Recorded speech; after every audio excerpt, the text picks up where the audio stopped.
Before we begin, let me ask you something. What would you do if your own parents sold your trauma for a business deal? My name is Madison Foster, and I'm 32 years old. Last Thanksgiving, my parents publicly disowned me in front of 30 relatives and my sister's wealthy future in-laws. They announced I was banned from all family events because I got pregnant at 19, a shameful stain on their perfect reputation. What they carefully omitted was that their business partner had assaulted me, that they knew about it, and that they'd accepted $200,000 to make it all disappear. For 13 years, I carried their shame, while they carried his money.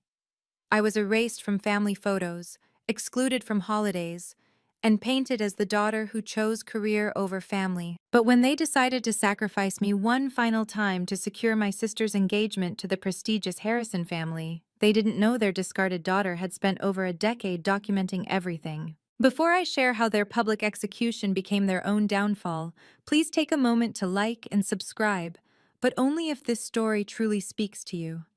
I'd love to know where you're watching from and what time it is there. Sometimes the family scapegoat holds the most dangerous truths. We were the Fosters, the family everyone envied at church.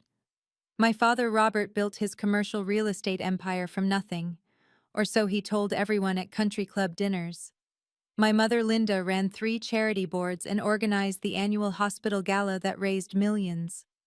Every Christmas card featured our perfect smiles in coordinating outfits, standing in front of our colonial house with its manicured lawn. I was the golden child once. Straight A's, violin recitals, accepted early to Northwestern. Emily was just 15 then, still braces and braids innocent, looking up to me like I hung the moon. Our dining room hosted dinner parties where Dad's business partners complimented Mom's cooking and praised their wonderful daughters. Mr. Mitchell from Mitchell Industries was a frequent guest, always bringing expensive wine and sitting a little too close to me at dinner. "Your daughter's growing into quite the young woman," he'd tell my parents, while his hand found my knee under the table. I was 18. Dad would beam with pride. Mom would suggest I show Mr. Mitchell my acceptance letter, my awards, anything to keep him impressed and investing. The Foster family portrait that hung above our fireplace showed 4 people who had everything. By the time I turned 19, that portrait would become the most expensive lie my parents ever bought. They kept it hanging for 13 years, even after they erased me from every other family photo. I suppose it's easier to pretend someone never existed than to admit why they had to disappear. Looking back, the signs were everywhere. The way Dad never questioned Mitchell's interest in his teenage daughter. The way Mom always seated us together. They were grooming me for something, though I don't think even they understood what, until it was too late. The test showed 2 lines on a rainy Thursday in March. I sat on my dorm bathroom floor holding 3 more tests, all positive. My hands shook as I called home. Mom answered on the second ring, her voice bright until she heard me crying. "There's been... something happened with Mr. Mitchell," I managed to say. The silence stretched so long I thought we'd been disconnected. Then Dad got on the line. His voice was controlled, businesslike, the same tone he used for hostile takeover negotiations. "Come home immediately. Tell no one." The drive took 3 hours. I don't remember most of it. When I walked through our front door, my parents were sitting in the living room like they were waiting for a business meeting. No hugs, no questions about whether I was okay. Dad's first words were, "How much does Mitchell know?" The next morning, I was in a private clinic 2 states away. Dad paid cash. Mom held my hand but wouldn't look at my face. On the drive home, she finally spoke. "This never happened. You were never pregnant. Mitchell was never inappropriate. We're handling this as a family." A week later, a check for $200,000 was deposited into an education trust in my name, accessible only after age 30. Dad called it a consultation fee from Mitchell Industries. I called it blood money. The moment I signed those papers, I became the family shame, the daughter who got herself in trouble and nearly cost them everything. They moved me off campus into a studio apartment. told everyone I needed space to focus on my studies. The truth was they needed me far enough away that Mitchell wouldn't get nervous, but close enough to control. I built my life without them, quietly, professionally, successfully. Graduated summa cum laude while living in exile. Got my MBA at night while working days at an investment firm. By 25, I was managing portfolios worth millions. My clients trusted me with their futures, even as my own family couldn't trust me with their present. Holiday photos arrived each year like clockwork. Mom, Dad, and Emily in matching sweaters. 3 stockings on the mantel. 3 place settings at Thanksgiving. When relatives asked about me, Mom perfected her concerned smile. Madison's so focused on her career. You know how ambitious young women are these days. Emily grew up believing I'd abandoned them for money and success. She'd text occasionally, tentative messages like, "Mom says you're too busy for family dinners," or, "Dad mentioned you couldn't make it to my graduation." I wanted to tell her the truth so many times, but what would I say? That our father sold my silence for a business deal? That our mother chose reputation over rape? The worst part was watching Emily become their perfect replacement daughter. Debutante ball at 18. Engagement to James Harrison at 27. Everything tracked perfectly to maintain the foster family image. She never questioned why her older sister lived 10 miles away, but might as well have been on Mars. Dr. Coleman, my therapist, called it emotional homelessness. Every week for 13 years, we worked through the trauma, the gaslighting, the grief of losing a family that was never really mine. She kept meticulous records, professional assessments that would one day matter more than I could have imagined. Document everything, she always said. Truth has a way of demanding its day. The Harrison family announcement made the society pages in August. Harrison heir to wed foster beauty. The photo showed Emily's radiant smile, James's protective arm around her, and our parents beaming in the background. The article mentioned their close-knit family and impeccable reputation. It didn't mention their other daughter. The Harrisons were everything my parents aspired to be. Old money that went back 3 generations, board positions at Fortune 500 companies. The kind of wealth that didn't need to announce itself because everyone already knew. James's mother, Catherine Harrison, served on the Mets board and summered in the Hamptons. His father owned the largest private equity firm in the state. My phone rang the night after the announcement. Dad's number. I almost didn't answer. Madison? Not hello, not how are you. The Harrisons are conducting background checks, very thorough ones. We need to discuss your situation. By situation, he meant my existence. By discuss, he meant strategize my erasure. What do you want? I asked. Cooperation, distance, discretion. Each word dropped like a stone. The wedding is next spring. Until then, and after, you need to be invisible. Emily's happiness depends on it. I thought about Emily, 28 and in love, building her life on a foundation of lies she didn't even know existed. And if I don't? Then you're not the smart woman I raised you to be. The threat was subtle but clear. They still had connections, influence, the ability to make my professional life difficult. But what Dad didn't know was that I'd been seeing Dr. Coleman twice a week, keeping every receipt, every document, every piece of evidence. The education trust would be accessible in 3 months. I could wait. I'd been waiting 13 years. The invitation came 2 weeks before Thanksgiving. Formal cardstock with Mom's perfect calligraphy. Please join us for Thanksgiving dinner. The Harrisons will be attending. Your presence is requested at 4 p.m. sharp. Your presence is requested, like I was a business associate, not their daughter. I called Dr. Coleman immediately. They want something, she said. This isn't reconciliation. Prepare yourself.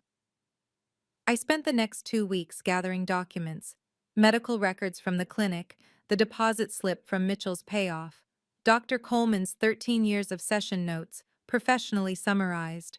My lawyer, recommended by Dr. Coleman, prepared everything in a neat folder. Just in case, he said. The morning of Thanksgiving, I dressed carefully. Conservative dress, minimal makeup, the pearl necklace they'd given me for my 18th birthday, back when I was still their daughter. I placed the folder in my purse, along with a sealed envelope I'd prepared specially for the occasion. The drive to my childhood home felt like traveling back in time. Each familiar street corner held a memory of the girl I used to be, before that rainy Thursday changed everything. I parked behind a line of luxury cars. The Harrisons drove matching Mercedes. Of course they did. Standing at the front door, I could hear laughter inside. 30 voices at least. Mom had pulled out all the stops. I rang the doorbell. Imagine ringing the doorbell at your own parents' house, and waited. Emily answered, her engagement ring catching the light. Madison, oh my God, you actually came. Her hug was genuine but confused. Behind her, I could see the dining room filled with relatives I hadn't seen in years, and at the head of the table, the Harrison family holding court. I knew something was wrong the moment I walked in. The seating arrangement told me everything. One chair, placed at the far end of the table, separated from everyone else by empty space. A stage positioning. Mom had even adjusted the lighting so that spot would be perfectly illuminated. This wasn't a reconciliation, it was an execution, Aunt Patricia whispered to Uncle Tom when she saw me. Cousins I'd grown up with avoided eye contact. The Harrison family studied me like anthropologists observing a curious specimen. Only Grandma Rose, 83 and sharp as ever, gave me a warm smile from across the room. Madison, so glad you could join us, Mom announced, her voice carrying over the conversations. Everyone, you remember our eldest daughter. The way she said eldest made it sound like a disease. As I took my isolated seat, I heard Mrs. Harrison murmur to her husband, Linda warned me about the situation. So brave of them to attempt inclusion. Attempt inclusion, like I was a charity case at my own family's table. Dad clinked his glass. Before we begin, I want to thank everyone for joining us, especially the Harrisons, who will officially become family this spring. He paused, his eyes finding mine. Family is about choices, about choosing who deserves to be at your table. My phone buzzed. A text from Dr. Coleman. Remember, you're not that 19-year-old girl anymore. You have power now. She was right. I did have power. In my purse, in my truth, in my silence that was about to end. I smiled at Dad, the same practiced smile I'd learned from watching him close deals. He had no idea he'd just walked into his own trap. Mom began passing dishes, performing her perfect hostess routine. The Harrisons were seated in positions of honor, close to my parents. And there I sat, the family shame, exactly where they wanted me. We were halfway through dinner when Mom stood up, tapping her wineglass. The room quieted immediately. She wore her charity gala smile, the one that had raised millions for causes she couldn't actually name. I wanted to address something before we continue, she began, her voice steady and rehearsed. As we celebrate Emily's upcoming marriage to this wonderful family, it's important to be transparent. Transparent. The word hit me like cold water. Our eldest daughter Madison has been distant from the family for many years. She looked directly at me. Since she got pregnant at 19. Forks stopped moving. The silence was absolute. We've carried this shame long enough, Mom continued. It's only fair that the Harrisons know what they're truly joining. Madison made choices that nearly destroyed our family's reputation. We've protected her from consequences for 13 years, but with a wedding approaching, honesty matters. Mrs. Harrison's eyes widened slightly. James shifted uncomfortably. Emily's face had gone pale. Linda, Grandma Rose said quietly. This isn't the time. It's exactly the time, Dad interrupted, standing beside Mom. The Harrisons deserve to know why Madison won't be at the wedding, why she's not in family photos, why we've had to distance ourselves. He turned to me, his expression cold. Madison is banned from all family events going forward. We cannot have our mistakes. He paused, letting the words sink in, contaminating Emily's fresh start. 30 people stared at me, some with pity, some with disgust, most with the kind of horrified fascination usually reserved for car accidents. Emily's eyes filled with tears, but she said nothing. James's mother leaned over to whisper something to her husband. I set down my fork carefully, deliberately. The small clink it made against the china seemed to echo in the silence. Dad wasn't finished. He never was when he smelled blood in the water. To be clear, he said, his CEO voice filling the room. Madison is no longer welcome at any foster family gathering, not Christmas, not Easter, and certainly not Emily's wedding. He looked at the Harrisons. We apologize for any discomfort this causes. We should have been more forthcoming about our family challenges. Family challenges. 13 years of trauma reduced to a corporate euphemism. Robert, Uncle Tom started, don't you think? I think the Harrisons deserve a family without scandal, Dad cut him off. Emily deserves a wedding without shadows. Emily finally spoke, her voice small. Dad, please. It's for your own good, sweetheart. Mom's voice was soothing, maternal, the good mother protecting her good daughter from the bad one. Mrs. Harrison cleared her throat. We appreciate your transparency. The Harrison family values honesty above all else. The irony was so thick I could taste it. Honesty. From the parents who buried a crime under $200,000 of hush money. I stood slowly, my movements deliberate and calm. Every eye tracked me as I picked up my purse. I could feel Dad's satisfaction radiating across the table. He thought he'd won. He thought he'd finally erased me completely, publicly, with witnesses who mattered. Thank you, I said, my voice carrying clearly. Thank you for finally being honest about how you feel. Mom actually smiled, mistaking my composure for defeat. I reached into my purse, my fingers finding the envelope I'd prepared. 13 years of therapy had led to this moment. 13 years of Dr. Coleman saying, when you're ready, you'll know. I had waited 13 years for this moment. I stood there for a moment, letting the weight of their cruelty settle over the room like fog. My phone buzzed again, Dr. Coleman checking in. The small vibration grounded me, reminded me that I had support beyond these walls.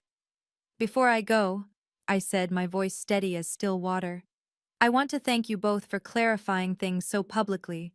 It takes courage to announce your character to 30 witnesses. Dad's jaw tightened. He recognized the tone. I'd learned it from him. The calm before a deal closes, the quiet that precedes a killing stroke in negotiations. Madison, just leave, Mom said, but her voice wavered. Something in my posture, my absolute lack of tears or pleading, had shifted the room's energy. I walked slowly around the table, my heels clicking against the hardwood floor, each step measured, purposeful. I wasn't rushing. I wasn't running. For the first time in 13 years, I was exactly where I needed to be. Emily, I said, stopping beside my sister, I'm sorry you had to learn about our family this way.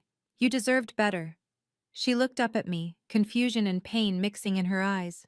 Maddie, You'll understand soon. I squeezed her shoulder gently, then continued my path toward the Harrisons. Mrs. Harrison watched me approach with the kind of alert stillness that suggested she understood power dynamics better than my parents assumed. Her husband straightened in his chair. James looked like he wanted to disappear into the floor. I reached into my purse, pulling out the envelope. Cream-colored, expensive paper, the kind used for important documents. Dad's sharp intake of breath told me he recognized it from his own business dealings. Mrs. Harrison, I said, extending the envelope to her, if you've ever been blamed for something that wasn't entirely your fault, or if your family has ever chosen their reputation over your well-being, please hit that like button. Your support means everything, and it helps other people find stories like mine. Let me know in the comments. Have you ever had to stand up to your own family? Now, let me tell you what happened next. Mrs. Harrison looked at the envelope, then at me, then at my parents. She had the kind of face that had never been told no. Aristocratic, refined, accustomed to deference. But she was also intelligent. I could see her calculating, assessing the situation like the chess game it had become. Since we're sharing family histories tonight, I said loud enough for everyone to hear, I thought you should have the complete record. Dad shot up from his chair. Madison, that's private. Private? I let the word hang in the air. Like my pregnancy announcement just now? Mrs. Harrison took the envelope with manicured fingers. The paper was heavy, expensive. I'd chosen it carefully. Details matter when you're changing your life. This is inappropriate, Mom said, her voice climbing. Catherine, please, you don't need to. Linda, Mrs. Harrison's voice cut through Mom's panic like a blade. You just announced your daughter's teenage pregnancy to establish transparency. Surely you won't object to reciprocal honesty. The room held its breath. Dad's hand trembled as he reached for his water glass. That tremor, I'd seen it only once before, when the FBI had investigated one of his deals. He knew what was coming. Part of him had always known this day would arrive. I returned to my place at the table, sat down, and picked up my wine glass.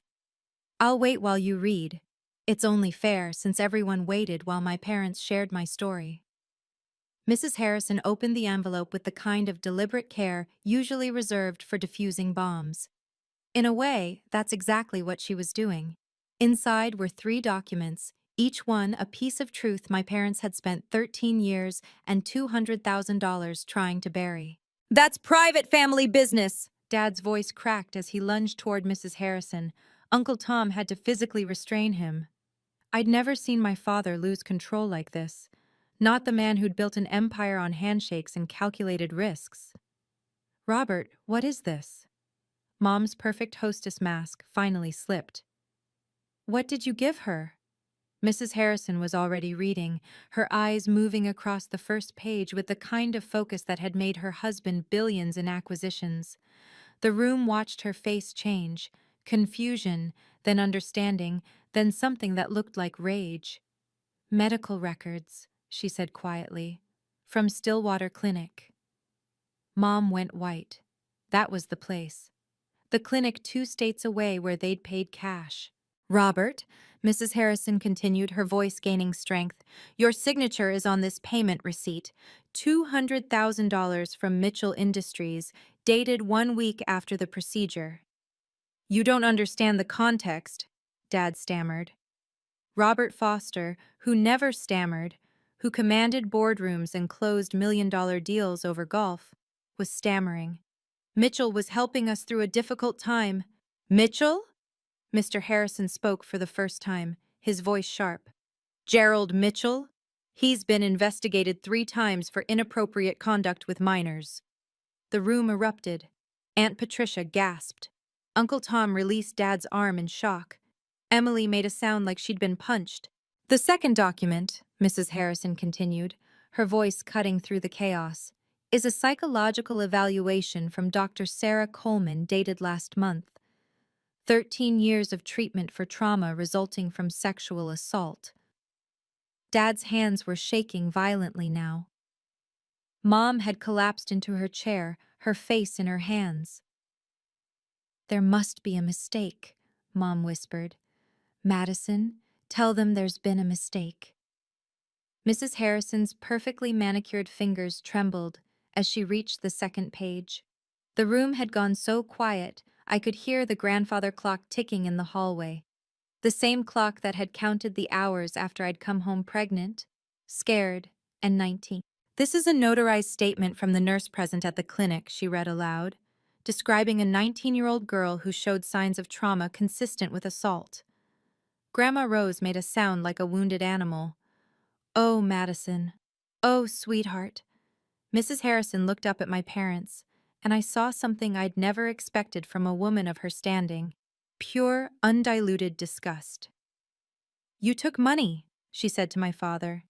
You took money to silence your daughter's rape.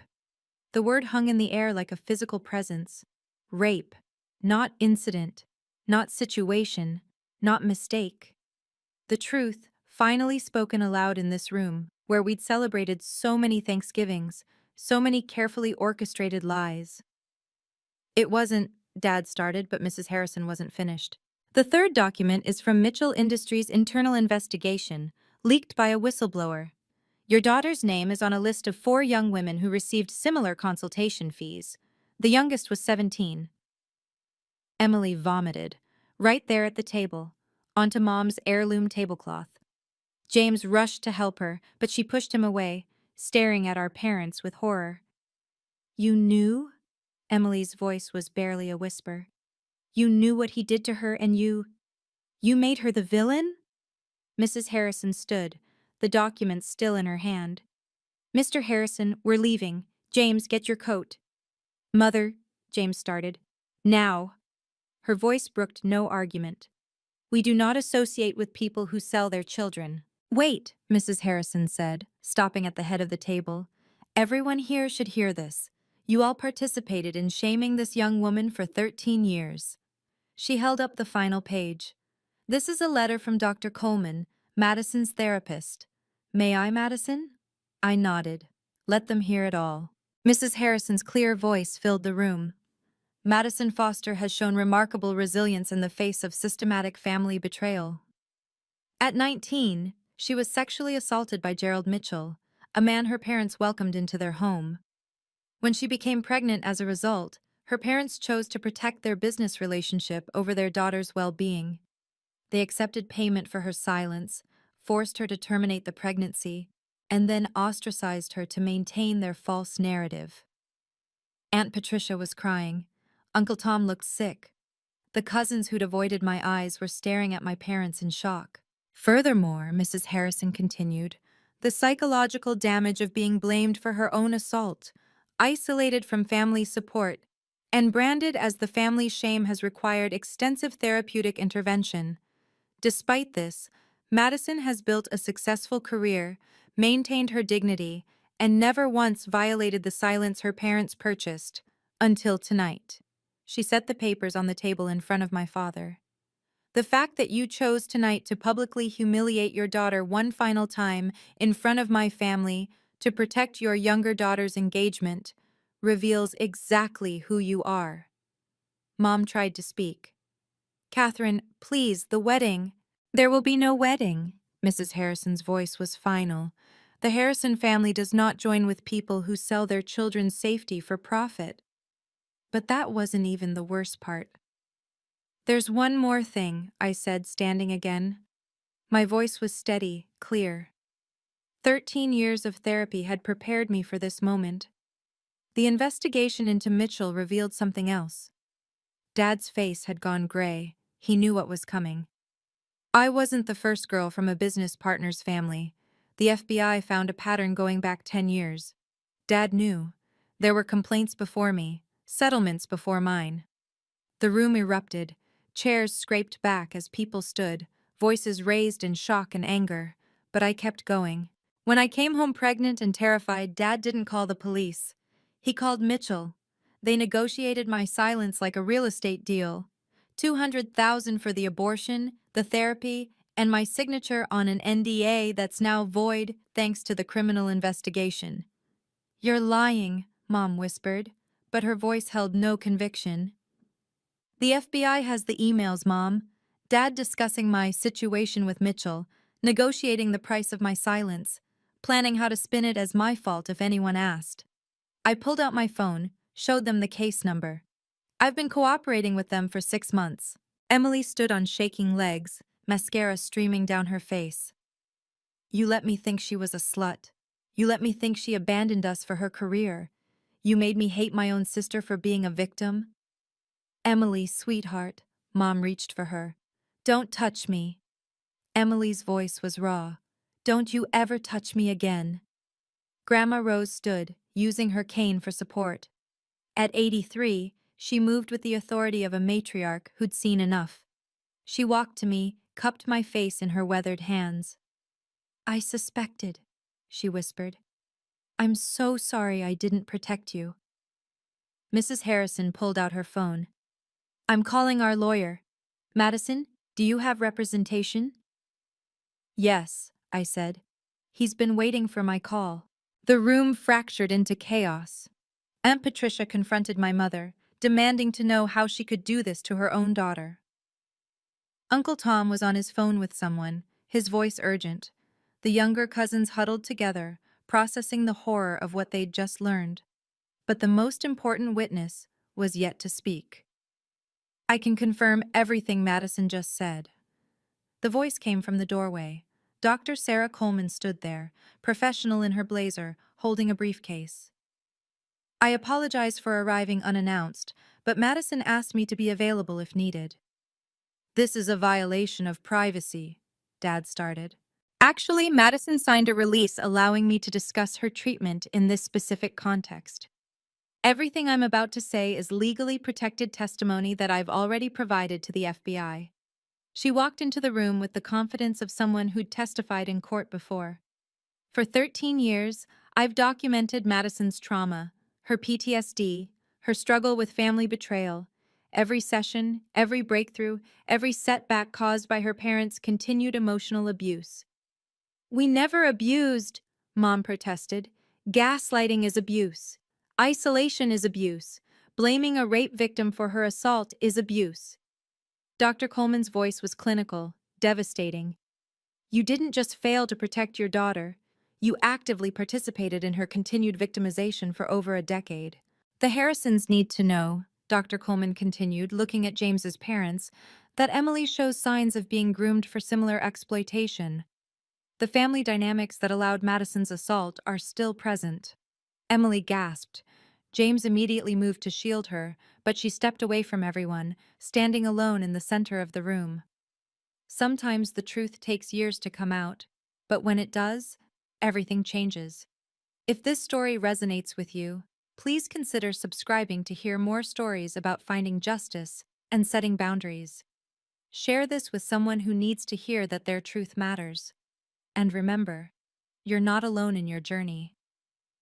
Now, let me share what happened after that Thanksgiving.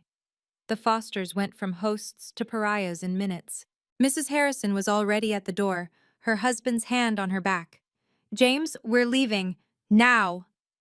But Emily, James looked torn, is a victim too, his mother said firmly. But we cannot have our family connected to this. The liability alone. She looked at my parents with undisguised contempt. You're going to be destroyed, criminally, civilly, socially. One by one, the relatives stood to leave. Aunt Patricia hugged me on her way out, whispering apologies. Uncle Tom squeezed my shoulder. The cousins who'd ignored me earlier now looked at me with a mixture of respect and horror. Madison's lying, Dad's voice cracked with desperation. She's bitter about being cut off. Robert. Grandma Rose's voice cut through his protests. I've watched you lie for 30 years, but not about this, not anymore. She turned to me. I'm changing my will tomorrow. Everything goes to you and Emily. Your parents are dead to me. Mom collapsed into sobs. The sound was ugly, raw, nothing like her practiced tears at charity galas. This was the sound of a woman watching her entire world crumble. Emily stood in the ruins of the dining room, staring at the family portrait above the fireplace. Without a word, she walked over and pulled it off the wall. The crash as it hit the floor was satisfying, final. 13 years, she said to our parents. 13 years you let me think my sister was the family failure. 13 years of lies. She turned to me. I'm so sorry, Madison. I'm so sorry. The room emptied until it was just the four of us, the Foster family, or what was left of it. I stood in the wreckage of their Thanksgiving, their perfect family dinner destroyed more thoroughly than they'd ever destroyed me.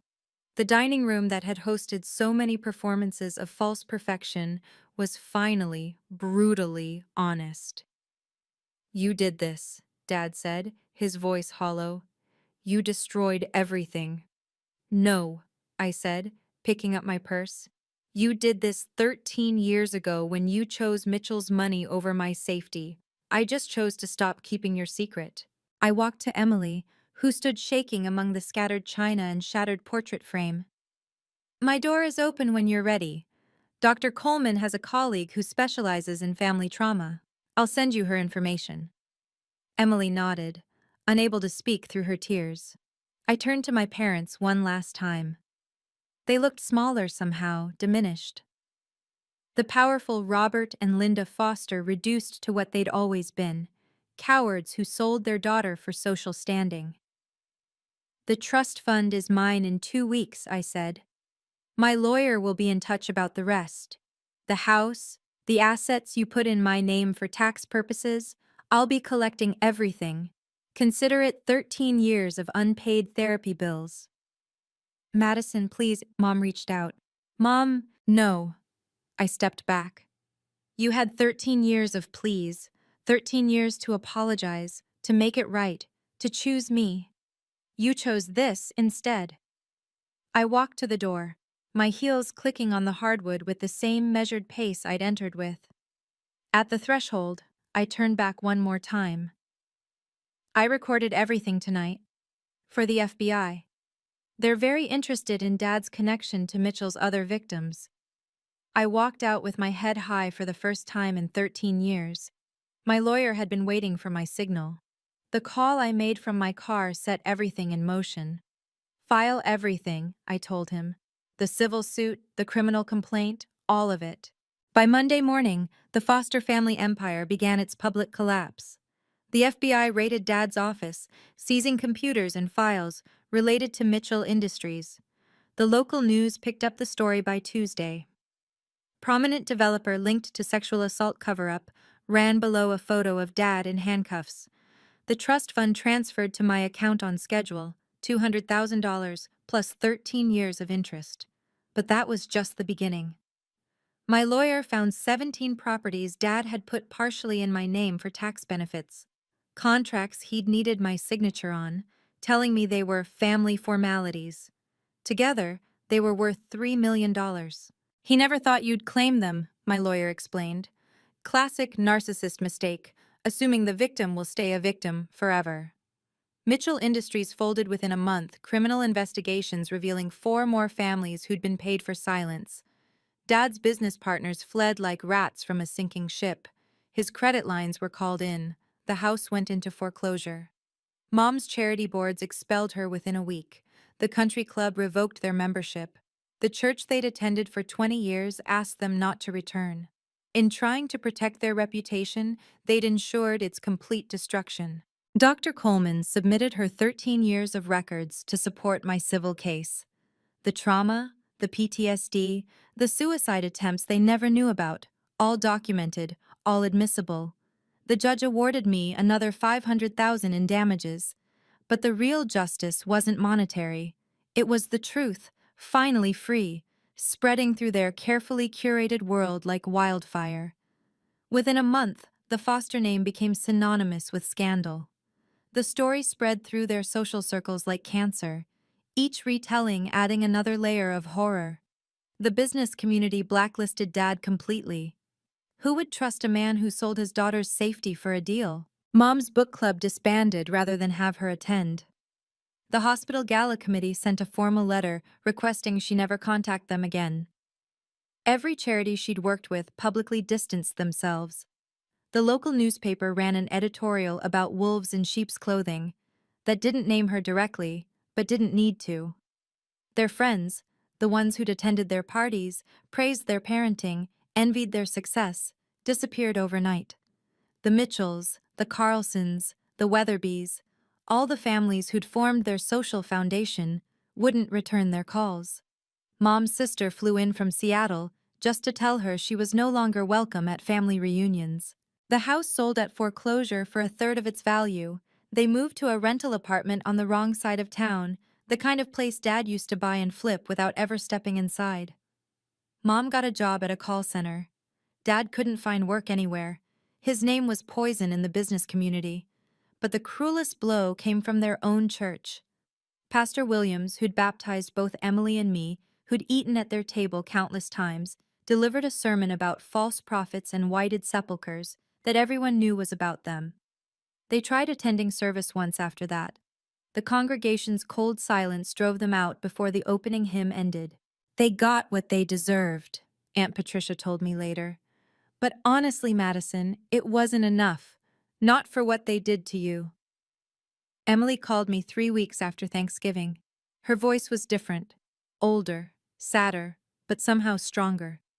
"Can we meet?" she asked. "I need to apologize properly." We met at a coffee shop downtown, neutral territory. She looked exhausted, with dark circles under her eyes, but her posture was straighter than I'd ever seen it. "I broke up with James," she said first. "Not because his family demanded it, but because I realized I don't know who I am. They raised me to be a doll, Madison. A perfect, empty doll." She showed me her phone. She'd blocked our parents' numbers. "They keep trying to contact me through other people. Mom sent 17 emails about how you've destroyed the family. Dad actually asked if I could lend them money." "Emily, I started therapy," she interrupted, "with Dr. Coleman's colleague. She says I show signs of emotional abuse, parentification, and grooming behaviors. I never knew that's what it was. I thought being the good daughter meant something."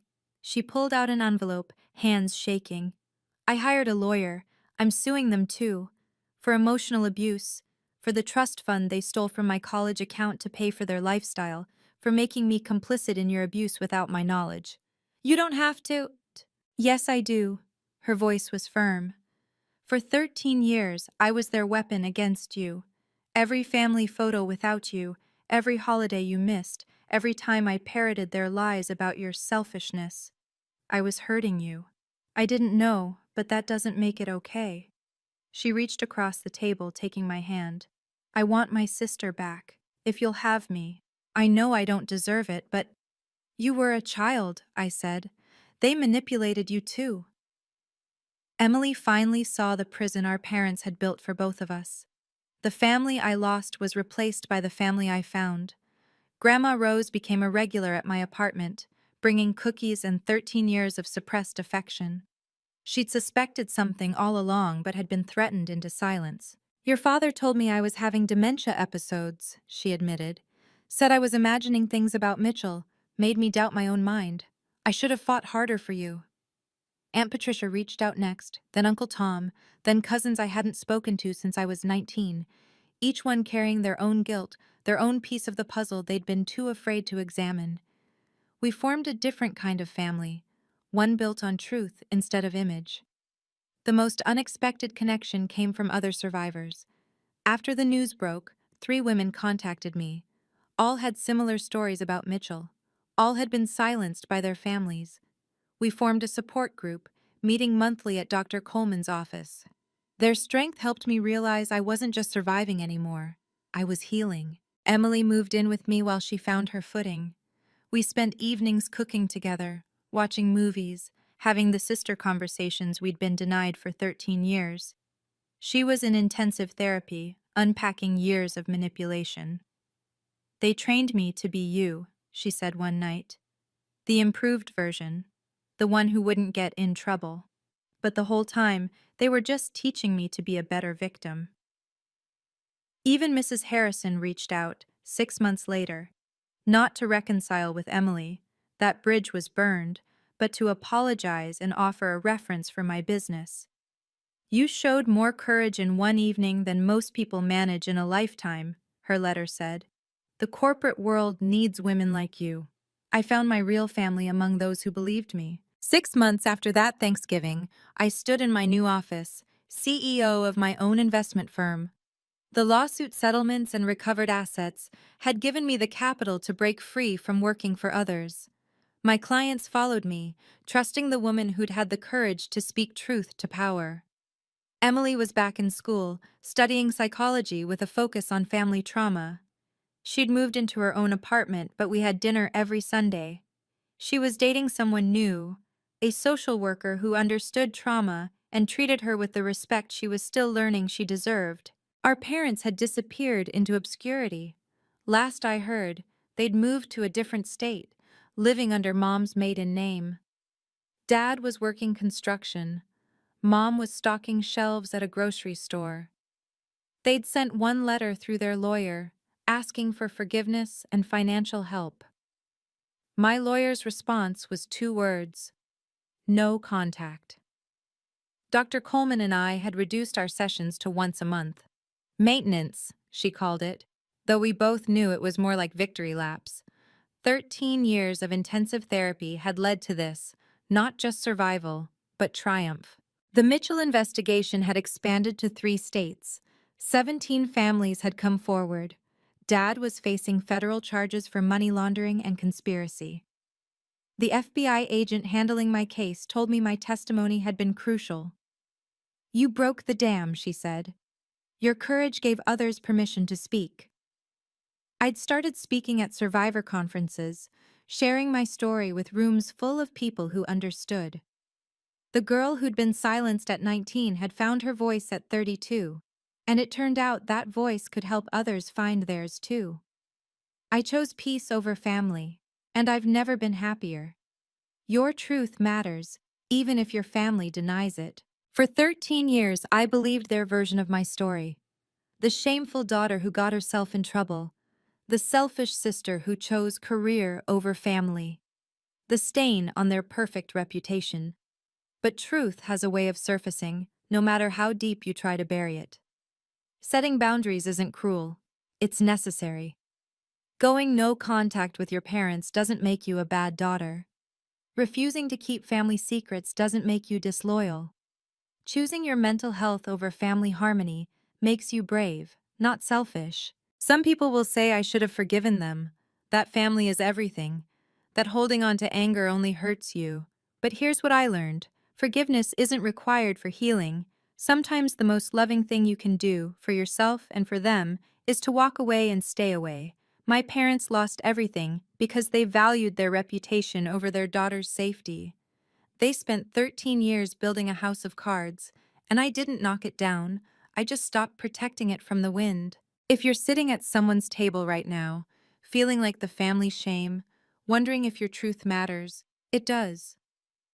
If you're keeping a secret that's eating you alive to protect people who wouldn't protect you, you don't have to. If you're being blamed for something that wasn't your fault, that shame isn't yours to carry. Your story matters. Your pain is valid. Your truth deserves to be heard. And sometimes, the best revenge isn't revenge at all. It's simply refusing to be silenced anymore. It's choosing yourself, even if that means standing alone at first.